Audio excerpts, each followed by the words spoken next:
बरेली में उप मुख्यमंत्री केशव प्रसाद बोले, बिहार हारने के बाद अखिलेश यादव के दिमाग का संतुलन बिगड़ा। और क्या कुछ कहा, आइए जानते हैं इस पूरी खबर में। उप मुख्यमंत्री केशव प्रसाद मौर्य ने शनिवार को बरेली दौरे के दौरान विकसित भारत जी राम जी अधिनियम को लेकर जानकारी देते हुए विपक्ष पर तीखा हमला बोला। उन्होंने कहा, जो लोग 1 रुपए में 85 पैसे की दलाली कर भ्रष्टाचार को बढ़ावा देते थे, वो आज नरेंद्र मोदी के नेतृत्व वाली सरकार को नसीहत देने का नैतिक अधिकार नहीं रखते।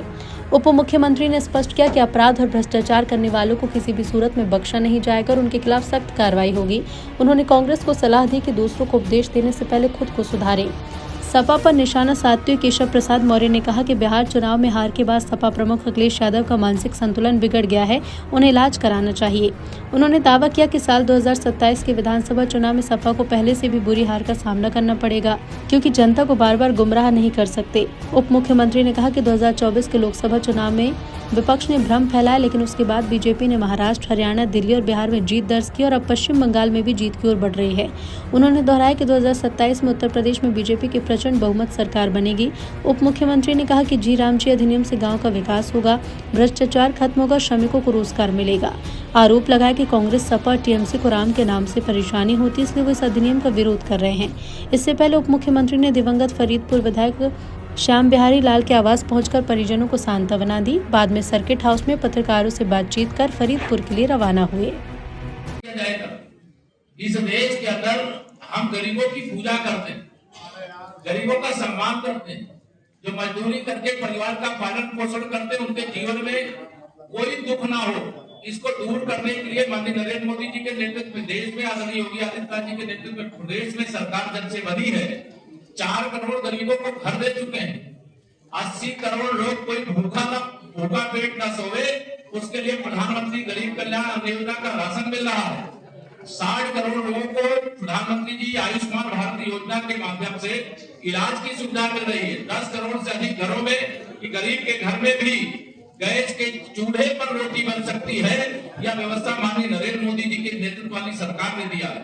गरीब भी पक्के घर में रह सकता है, गरीब भी बिजली की रोशनी में रह सकता है, गरीब के जीवन में कोई असुविधा ना हो। हर घर नल से जल इसी योजना का परिणाम है कि गरीब आदमी, अमीर आदमी के घर में पानी पाइपलाइन से जाए, अच्छी बात है, लेकिन गरीब के घर में भी जाएगा। अमीर आदमी के घर में बिजली जले, बहुत अच्छी बात है, लेकिन गरीब आदमी के घर में भी बिजली जले, ये मोदी जी की गारंटी है। इसे श्री अखिलेश यादव जी को अभी मुझे लगता है विकसित भारत जी राम जी अधिनियम की ABCD नहीं मालूम है। और जो कांग्रेस विरोध कर रही है, कांग्रेस तो भ्रष्टाचार की अम्मा है, वो तो चाहती कि जो भ्रष्टाचार करने का रास्ता बना रहे, वो देश को और देश के गरीबों को लूटते रहे।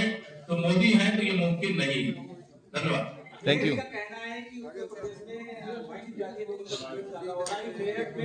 महिला हत्या कर दी गई और बालिका को भी उठा लिया गया। 48 घंटे बाद भी अभी तक यूपी पुलिस उसका खुलासा नहीं किया। ये दुखद दुर्भाग्यपूर्ण है, लेकिन जो भी अपराधी है, जिसने भी बेटी का अपहरण किया है, पाताल में भी छिपा होगा खोज निकालेंगे, और जिसने भी उस बेटी की मां की हत्या किया है, उस हत्यारे को भी जहां भी होंगे उनको खोज निकालेंगे, उनके खिलाफ कठोर से कठोर जो कानूनी कार्रवाई होती है वो होगी और उनको सजा दिलाने के लिए ठोस पैरवी की जाएगी। मंत्री जी, न्यूज 18 से हूं मैं। जी राम जी को लेकर के देश के करीब आधा दर्जन राज्यों ने इसका विरोध की बात कही है, प्रस्ताव भी लेकर के आए हैं इसके खिलाफ। तो ऐसे राज्यों में कैसे करके इसको देखिए, कांग्रेस एंड कंपनी, कांग्रेस सरकार जहां है वहां से विरोध होगा, या जो कांग्रेस के साथ दल है जहां उनकी सरकार है वहां विरोध होगा। देश इसका स्वागत कर रहा है। यह सवाल देश कर रहा है कि कांग्रेस बतावे कि अगर 100 दिन मजदूरी मिलती थी, काम मिलता था, और उसके बदले अब 125 दिन काम मिल रहा है, तो श्रमिकों का नुकसान कहां हुआ? पहले भ्रष्टाचार कर काम के नाम कागज पे काम होता था, अब धरातल पर काम होगा, तो इसमें गांव का नुकसान कहां हो रहा है? पहले मतलब कोई गांव का विकास हो रहा तो होता ही जा रहा है, कोई तो नहीं हो रहा तो नहीं हो रहा था। अब कैटेगरी बन जाएगी ABC, जो पीछे होगा उसको भी बराबरी में लाने का काम किया जाएगा। यही तो सबका साथ सबका विकास है, यही तो स्मार्ट सिटी के तर्ज पर स्मार्ट गांव बनाने का लक्ष्य है। अखिलेश यादव ने प्रेस कॉन्फ्रेंस कर कहा है कि यूपी में FIR आते से बीजेपी परेशान हो गई।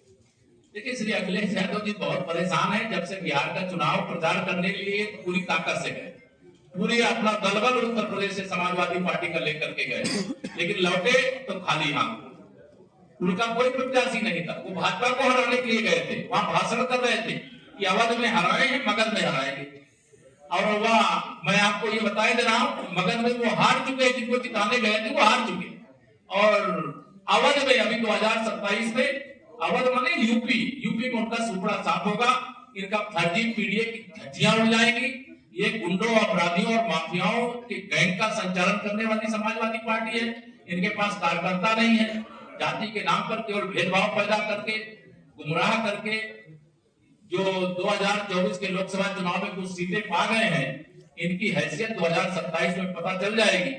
जब ये मुख्यमंत्री थे तो उत्तर प्रदेश में हम लोग 73 लोकसभा सीटें जीते थे और 325 विधानसभा सीटें जीते थे। और मैं आपको कह रहा हूं कि 325 जो 2017 में जीते थे, उससे बड़ी विजय 2027 में प्राप्त करेंगे। धन्यवाद। मनरेगा के नाम से जो गांव के विकास के लिए और श्रमिकों को रोजगार के लिए योजना चल रही थी वर्षों से, 10 लाख करोड़ रुपए से अधिक खर्चा किया गया।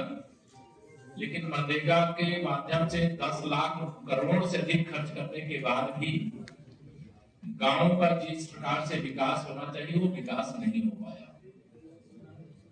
भ्रष्टाचार के इस दानव का अंत होना चाहिए था, क्योंकि मनरेगा का मतलब भ्रष्टाचार हो गया। और भ्रष्टाचार करने वाली जो कांग्रेस है, इसे मैं भ्रष्टाचार की जननी कहता हूं। वो ऐसी ही योजनाएं पहले बनाते थे, चाहे वो मजदूरों के, उनका भ्रष्टाचार बंद होने वाला। मैं आपके माध्यम से अपने विशेष तौर से श्रमिक भाइयों को बताना चाहता हूं, मनरेगा में 1 वर्ष में 100 दिन के काम की गारंटी थी। लेकिन जी राम जी जो नया नियम बना है, इसमें 125 दिन काम की गारंटी है।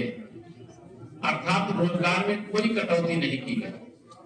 पहले गांव का विकास कागजों में होता था, धरातल में अगर विकास होता तो 10 लाख करोड़ में से जैसे स्मार्ट सिटी है वैसे स्मार्ट गांव बन जाते। लेकिन जो जी राम जी अधिनियम आया है, इस अधिनियम के माध्यम से आने वाले समय में स्मार्ट सिटी के तर्ज पर हमारे स्मार्ट गांव बनेंगे और भ्रष्टाचार कोई ना कर सके, ओवरलैपिंग ना कर सके, कोई गड़बड़ी ना कर सके। इसके लिए गांव के विकास की योजनाओं को पीएम गति शक्ति से जोड़ा गया, उसमें ओवरलैपिंग नहीं हो सकती।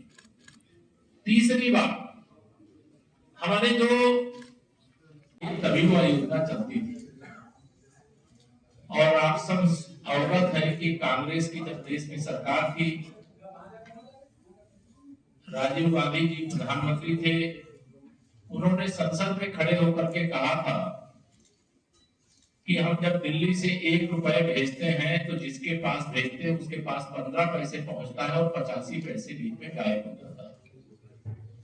लेकिन 2014 में माननीय नरेंद्र मोदी जी के नेतृत्व में भारतीय जनता पार्टी की देश में सरकार बनी और हमारी सरकार दावे के साथ कहती है हम 1 रुपए भेजे, चाहे 1000 भेजे, चाहे 1 लाख भेजे, जितना जिसके नाम पर योजना बनती है, जितना जिसके पास पैसा पहुंचना चाहिए उसके पास उतना पैसा पहुंचता है। हमने भ्रष्टाचार मुक्त सिस्टम बनाने का संकल्प लिया है और हमारे प्रधानमंत्री जी ने कहा भी था कि न खाऊंगा और न खाने दूंगा और जिसने भी खाया है उसकी भी जांच कराएंगे और एक भ्रष्टाचार से एकत्र किए गए पाई वसूल करके फिर से देश की और देश के गरीबों की भलाई में लगाने का काम करेंगे। तो आज जो मैं आया हूं यहाँ पे, विकसित भारत गारंटी फॉर रोजगार एंड आजीविका मिशन ग्रामीण अधिनियम जो बना है, अभी संसद के बीते हुए सत्र में